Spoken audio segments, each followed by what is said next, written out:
Assalamualaikum warahmatullahi wabarakatuh. Perkenalkan kami dari kelompok 4 ingin mempresentasikan hasil presentasi kami yang bertemakan tentang analisis data berkala metode semi-average yang beranggotakan satu dengan saya sendiri, Tessa Ramadilah, kedua Resta Ayu Lestari, ketiga Rizka Widianingsi, dan yang keempat Fatan Permana Warungu.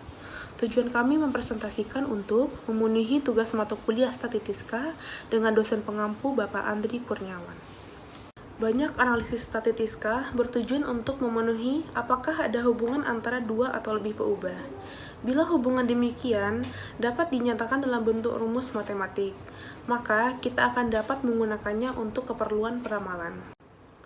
Masalah peramalan dapat dilakukan dengan menetapkan persamaan regresi, mendekati nilai tengah populasi. Sekarang ini, istilah regresi ditetapkan pada semua jenis peramalan, dan tidak harus berimplikasi suatu regresi mendekati nilai tengah populasi. Sedangkan teknik korelasi merupakan teknik analisis yang melihat kecenderungan pola dalam suatu variabel, berdasarkan kecenderungan pola dalam variabel yang lain. Maksudnya, ketika satu variabel memiliki kecenderungan untuk naik, maka kita melihat kecenderungan dalam variabel yang lain, apakah juga naik atau turun, atau tidak menentu. Jika kecenderungan dalam suatu variabel selalu diikuti oleh kecenderungan dalam variabel lain, kita dapat mengatakan bahwa kedua variabel ini memiliki hubungan atau korelasi. Maksud dan tujuan dari penulisan ini adalah untuk memenuhi tugas ujian akhir semester Statistiska untuk menambah pengetahuan dalam menganalisis perkembangan suatu variabel dari tahun ke tahun dan untuk menambah pengetahuan dalam pembuatan makalah. Selanjutnya kita masuk ke sistematika penulisan. Pembahasan dalam tugas ujian akhir ini dibagi menjadi beberapa bab sebagai berikut. Bab 1, pendahuluan. Berisi penjelasan latar belakang, maksud dan tujuan penulisan, serta sistematika penulisan yang digunakan dalam mengerjakan makalah tugas ujian akhir semester. Bab 2, tinjauan pustaka. Berisi teori penunjang yang dapat mendukung pemahaman terhadap sistem, yaitu mengenai prinsip dan konsep serta teknologi yang diterapkan dalam sistem. Bab 3, pembahasan. Berisi uraian yang relevan dengan ruang lingkup masalah yang meliputi membahas singkat teori pendukung berdasarkan kajian pustaka atau bahan referensi yang resmi. Pada dasarnya, uraian adalah untuk membahas permasalahan dengan alternatif, pemecahan masalah yang dikaji yang dapat dibantu dengan faktor pendukung atau penghambat, serta pembahasan soal-soal analisa data berkala dengan metode semi-average. Bab 4, penutup. Berisi kesimpulan yang berisi jawaban dan permasalahan dalam bentuk ikhtisar permasalahan serta saran yang merupakan usul atau pendapat dari penulis yang mengacu pada materi pembahasan. Selanjutnya akan dilanjutkan oleh rekan saya, Resta Ayu Lestari. Baik, saya Resta Ayu Lestari, saya akan menjelaskan presentasi berikutnya. Pengertian peramalan. Pada dasarnya, peramalan adalah suatu dugaan atau perkiraan tentang terjadinya suatu keadaan di masa depan. Tetapi dengan menggunakan metode-metode tertentu, maka peramalan akan menjadi lebih dari sekedar perkiraan. Peramalan dilakukan dengan memanfaatkan informasi terbaik yang ada pada masa itu, untuk menimbang kegiatan di masa yang akan datang, agar tujuan yang diinginkan dapat tercapai. Pertimbangan tentang peramalan telah tumbuh karena beberapa faktor. Pertama adalah karena meningkatnya kompleksitas organisasi dan lingkungan. Kedua, dengan meningkatnya ukuran organisasi, maka bobotnya pun akan bertambah. Ketiga, lingkungan dari kebanyakan organisasi telah berubah dengan cepat. Peramalan diperlukan karena adanya perbedaan-perbedaan waktu antara kebijaksanaan baru dengan waktu pelaksanaan tersebut. Oleh karena itu, dalam menentukan kebijaksanaan diperlukan kesempatan atas peluang yang ada dan gangguan yang mungkin terjadi pada saat kebijaksanaan baru dilaksanakan. Peramalan diperlukan untuk mengantisipasi suatu peristiwa yang dapat terjadi pada masa yang akan datang, sehingga dapat dipersiapkan kebijaksanaan atau tindakan-tindakan yang perlu dilakukan. Manfaat peramalan, adapun manfaatnya adalah sebagai berikut. Membantu agar perencanaan suatu pekerjaan dapat diperkirakan secara tepat, merupakan suatu pedoman dalam menentukan tingkat persediaan perencanaan, dan dapat sebagai masukan untuk menentukan jumlah investasi, membantu menentukan, mengembangkan, suatu pekerjaan untuk periode selanjutnya. Data. Data adalah sekumpulan fakta atau segala sesuatu yang dapat dipercaya kebenarannya sehingga dapat digunakan sebagai dasar menarik suatu kesimpulan. Metodologi. Adapun metode penelitian yang dilakukan yaitu menggunakan langkah sebagai berikut. 1. Mencari literatur dan buku-buku yang berkaitan dengan tema tugas ujian akhir semester atau tugas makalah ini yang digunakan untuk mendukung dan membantu dalam materi-materi yang dibutuhkan dalam mengerjakan tugas akhir semester ini. Yang kedua, mencari sumber informasi lainnya yakni internet dan catatan-catatan kuliah penulis yang berhubungan masalah dengan yang dibahas. Populasi. Populasi adalah serumpun atau sekelompok objek yang menjadi sasaran atau objek penelitian. Populasi dapat berupa manusia, hewan, tumbuh-tumbuhan, udara, gejala, nilai, peristiwa, sikap hidup, dan lain sebagainya sehingga dapat menjadi sumber data penelitian. Sampel. Sampel adalah sebagian objek dari populasi yang diambil untuk menjadi sumber data penelitian. Analisa data deret berkala atau time series. Data yang dikumpulkan dari waktu ke waktu untuk menggambarkan perkembangan suatu kegiatan, perkembangan produksi, harga, hasil penjualan, jumlah penduduk, jumlah kecelakaan, jumlah kejahatan, dan sebagainya.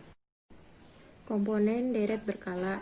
1. Tren sekuler, yaitu gerakan yang berjangka panjang, lamban seolah-olah alun ombak dan berkecenderungan menuju ke satu arah menaik atau menurun.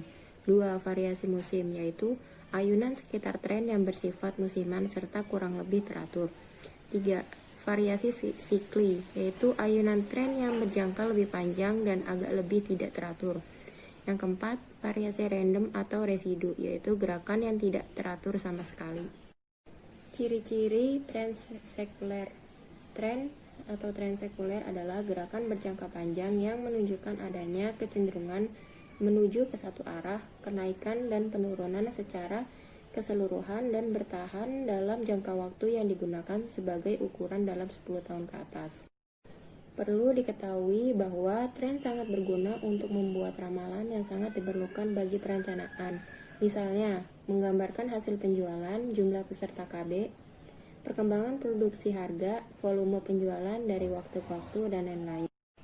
Analisis tren merupakan suatu metode analisis statistika yang ditujukan untuk melakukan suatu estimasi atau peramalan pada masa yang akan datang. Untuk melakukan peramalan dengan baik, maka dibutuhkan berbagai macam informasi atau data yang cukup banyak dan diamati dalam periode yang relatif cukup panjang. Sehingga hasil analisis tersebut dapat mengetahui sampai berapa besar fluktuasi yang terjadi dan faktor-faktor apa saja yang mempengaruhi terhadap perubahan tersebut. Rumus menentukan tren. Y sama dengan A plus B kali X, keterangan, yaitu nilai variabel Y pada suatu waktu tertentu. A itu perpotongan antara garis tren dengan sumbu tegak Y. B itu kemiringan atau slope garis tren. X itu periode waktu deret berkala. Rumus metode semi-average atau rata-rata semi. Metode tren setengah rata-rata menentukan bahwa untuk mengetahui fungsi Y sama dengan A plus BX, semua data historis dibagi menjadi dua kelompok dengan jumlah anggota masing-masing sama. A. Metode setengah rata-rata dengan data historis dalam jumlah genap.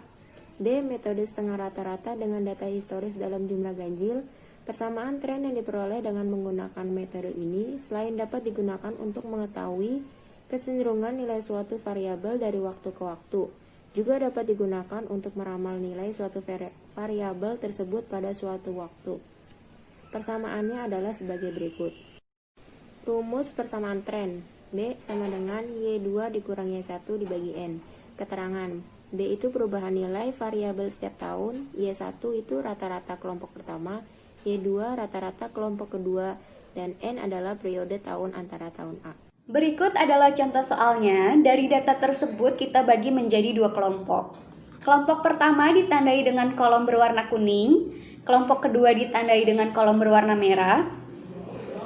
Selanjutnya nilai X masing-masing dikurangi dengan tahun 1997 sebagai nilai tengah kelompok 2. Contohnya 1991 dikurang 1997 sama dengan negatif 6. 1992 dikurangi 1997 sama dengan negatif 5, dan seterusnya. Untuk kelompok semi total, nilai didapat dari subtotal data per kelompok.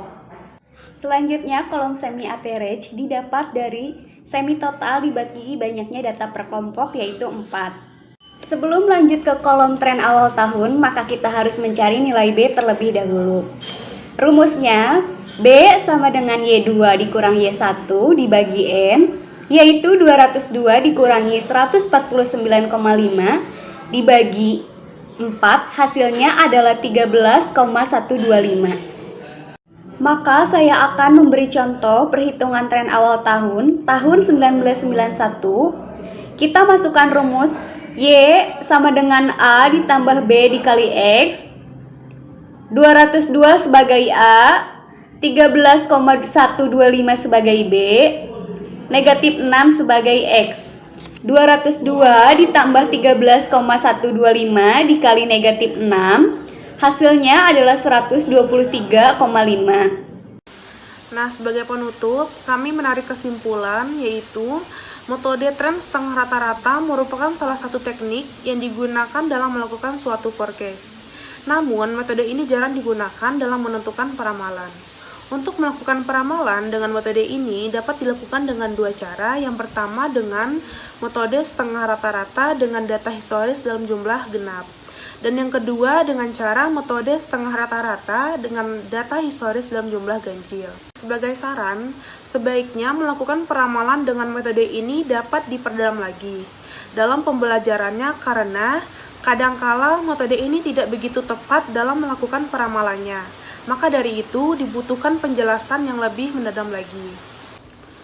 Sekian penjelasan presentasi dari kelompok kami.